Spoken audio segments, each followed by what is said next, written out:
In 1995, scientists introduced 14 wolves into Yellowstone National Park. What happened next would revolutionize our understanding of ecosystem dynamics. Within just a decade, the landscape transformed dramatically. Rivers changed their course, forests regenerated, species long absent returned. The entire ecosystem seemed to wake up from a long slumber. But here's what's truly fascinating. This same year, on the other side of the world, the Great Barrier Reef experienced one of its first major bleaching events. Unlike Yellowstone, the reef didn't bounce back. Instead, it began a long, troubled decline. By 2020, coral cover had dropped to just 13%, down from more than 50% in the 1970s. Two ecosystems, two disturbances, two radically different outcomes. This brings us to a profound mystery that has puzzled ecologists for decades. Why do some ecosystems demonstrate remarkable resilience, bouncing back from major disruptions, while others seem to collapse past a point of no return? What invisible threads hold these complex systems together? And what happens when those threads begin to unravel? The answer lies in what scientists call resilience theory, a fascinating framework that helps us understand how ecosystems maintain their identity in the face of change. But this isn't just about academic theory. As we face a world of increasing environmental uncertainty, understanding ecosystem resilience has become more crucial than ever. Today, we're going to investigate this mystery. We'll explore how wolves transformed Yellowstone, why coral reefs are struggling to survive, and what these contrasting stories tell us about the delicate balance that keeps our planet's ecosystems functioning. Along the way, we'll uncover the hidden mechanisms that determine whether an ecosystem will persist or transform into something entirely different. Think of this as ecological detective work, where each piece of evidence brings us closer to understanding one of nature's most important secrets: the power of resilience. Let's examine our first case study, the Great Barrier Reef, one of Earth's most complex and vulnerable ecosystems. Once a crown jewel of marine biodiversity, this massive living structure is now sending us urgent warning signals about ecosystem resilience. Think of the reef as a patient in critical condition, with multiple vital signs flashing red. The symptoms are alarming. Hard coral cover has plummeted from more than 50% in the 1970s to approximately 13% by 2020. Scientists have identified specific tipping points beyond which reef recovery becomes increasingly difficult. For temperature, that threshold sits at about 1.2 degrees Celsius above pre-industrial levels. Ocean acidification, often called climate change's evil twin, is making it harder for corals to build their calcium carbonate skeletons. The scientific evidence reveals a disturbing trend. When pH levels drop, coral growth rates decline dramatically. During the 18-year period between 1992 and 2010, the coral recovery rate declined by a staggering 84%. This isn't just a decline, it's a fundamental shift in the reef's resilience. Imagine a ball in a bowl. That's our reef in its stable state. The deeper the bowl, the more resistant the system is to change. What we're witnessing in the Great Barrier Reef is like watching that bowl become increasingly shallow. In healthier parts of the reef, multiple species perform similar ecological roles. If one species struggles, others can pick up the slack. However, as biodiversity declines, this redundancy weakens. Recent surveys show that 2/3 of the Great Barrier Reef have demonstrated some recovery. But this recovery is fragile precisely because this functional redundancy has been compromised. This case study teaches us something profound about ecosystem resilience. It's not just about the presence or absence of stressors, but about the system's internal capacity to respond and adapt. When multiple pressures converge and functional redundancy declines, even mighty ecosystems can reach a breaking point. Before 1995, Yellowstone was trapped in what ecologists call an alternative stable state.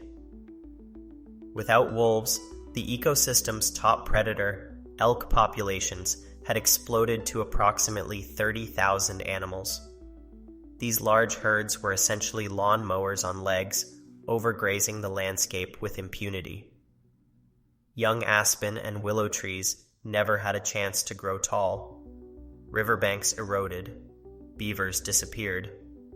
Then came what scientists call a regime shift, but this time in a positive direction. In 1995, 14 wolves were released into the park. What happened next reveals something fascinating about ecosystem resilience. By 2005, the elk population had decreased to around 20,000 animals. But more importantly, their behavior changed. The mere presence of wolves forced elk to become more vigilant and mobile, creating what ecologists call a landscape of fear. With reduced browsing pressure, aspen and willow trees began to flourish. The regenerating vegetation stabilized riverbanks, altering river morphology itself. Beavers returned, their dam-building activities creating new wetland habitats. Scientists documented at least 7 distinct feedback loops initiated by wolf reintroduction. For example, wolves reduced coyote populations, which led to increases in prey species like rabbits and pronghorn. The recovering vegetation supported more songbirds. This cascade of effects demonstrates a crucial principle of resilience theory: the importance of cross-scale interactions. The wolves' influence wasn't confined to just predator-prey relationships. It extended from the microscopic level of soil composition to the landscape-scale patterns of vegetation and hydrology. By reintroducing just one species, the wolf, managers effectively pulled a master lever that activated multiple feedback mechanisms simultaneously. This is why keystone species are so crucial for resilience. They maintain essential connections across different scales of the ecosystem. The transformation continues today. Recent studies suggest that these changes have even enhanced the ecosystem's carbon sequestration capacity, though exact measurements are still being gathered. The message is clear: resilience isn't just about maintaining the status quo, it's about maintaining the capacity for renewal and reorganization. Our third case takes us to the Caribbean Sea, where we find what might be the most dramatic example of an ecosystem crossing a critical threshold. It's a cautionary tale about how gradual pressures can lead to sudden, catastrophic changes. In the late 1970s, Caribbean reefs were thriving ecosystems dominated by coral, with average coral cover exceeding 50%. Fast forward to today, and we're looking at a fundamentally different system.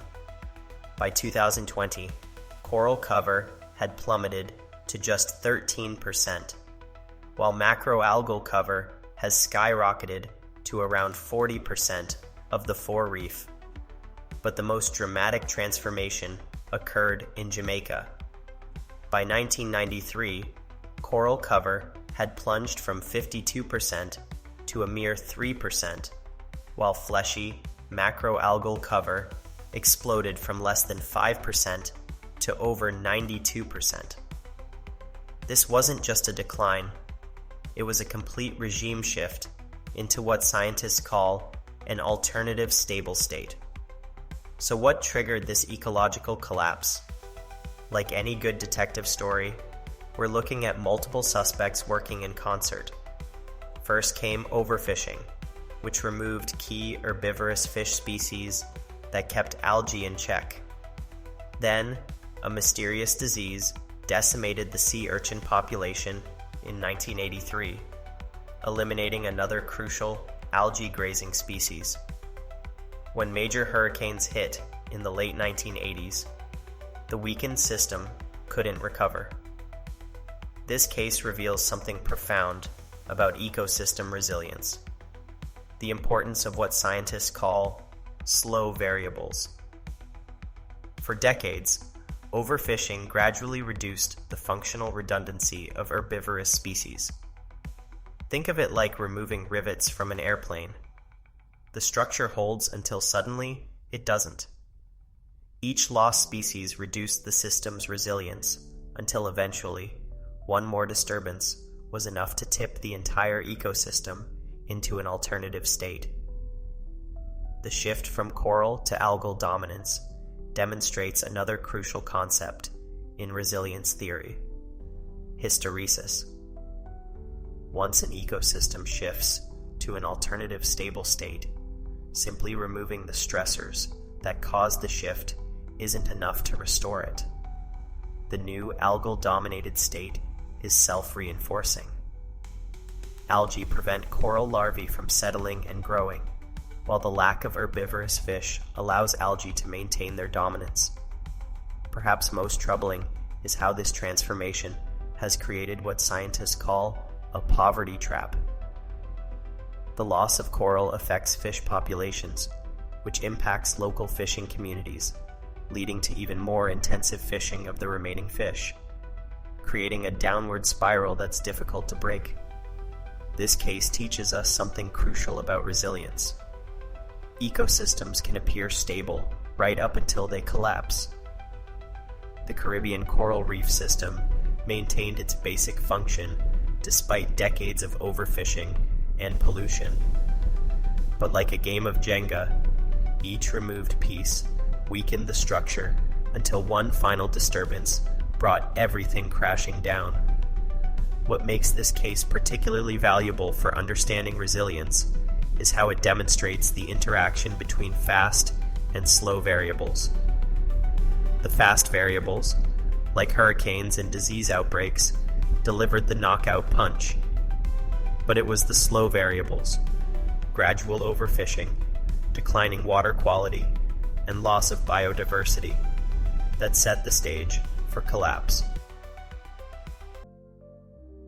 As we step back and examine our three cases, Yellowstone's transformation, the Great Barrier Reef's struggle, and the Caribbean's collapse, a fascinating pattern emerges.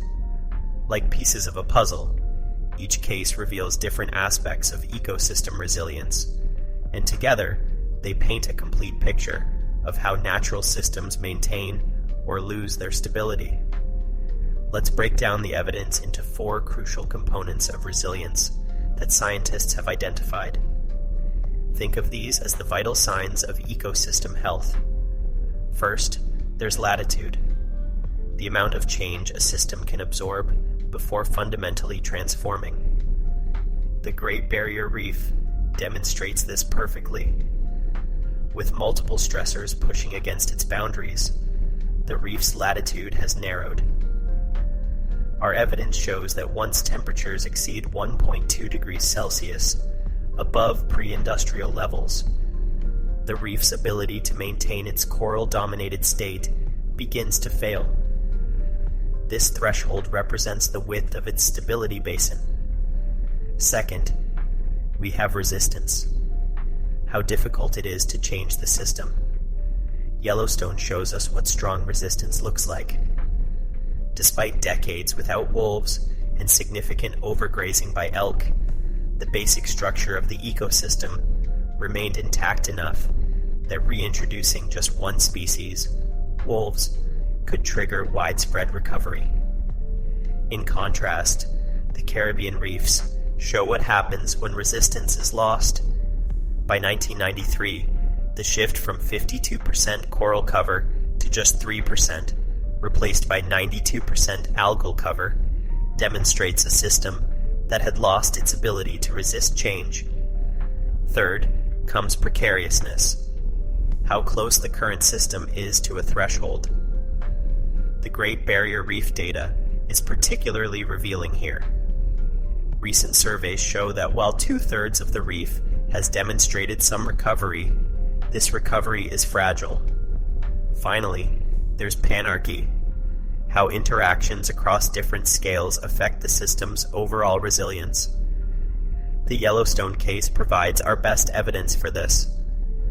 The reintroduction of wolves triggered at least 7 documented feedback loops, from changing elk behavior to altering river morphology. This framework gives us a powerful new way to assess ecosystem stability. By measuring these 4 components, we can better predict whether an ecosystem is likely to maintain its current state or transform into something else.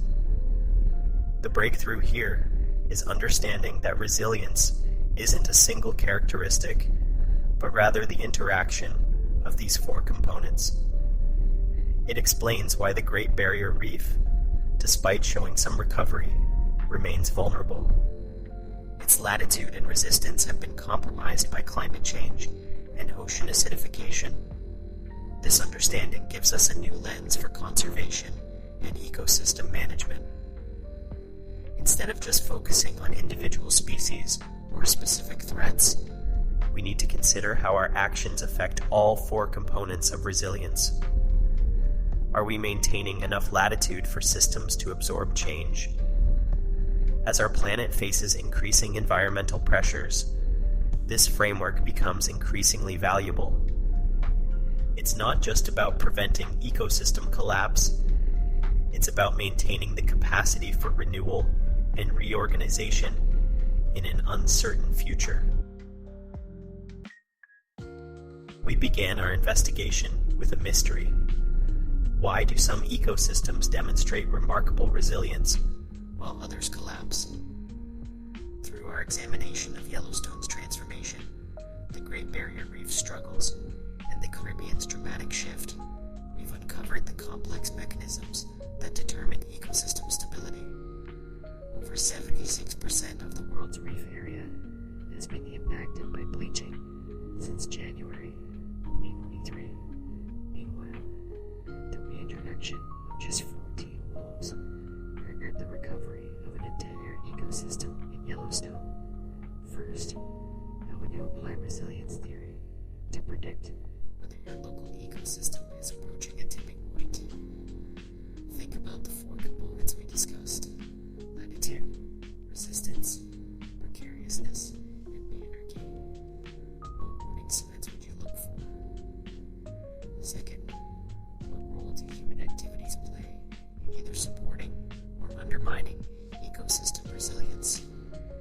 Remember that in the Caribbean, the gradual loss of herbivorous fish through overfishing set the stage for a dramatic ecosystem collapse. Third, based on the cases we examined, what management strategies would you recommend for protecting endangered ecosystems? Consider how the successful reintroduction of keystone species in Yellowstone might inform other conservation efforts. With only 30% of reefs worldwide showing potential resilience to a 1.5 degrees Celsius temperature increase, how can we apply these principles to protect the vulnerable systems? These aren't just academic questions. They're crucial challenges that will shape the future of our planet's ecosystems. The answers lie in understanding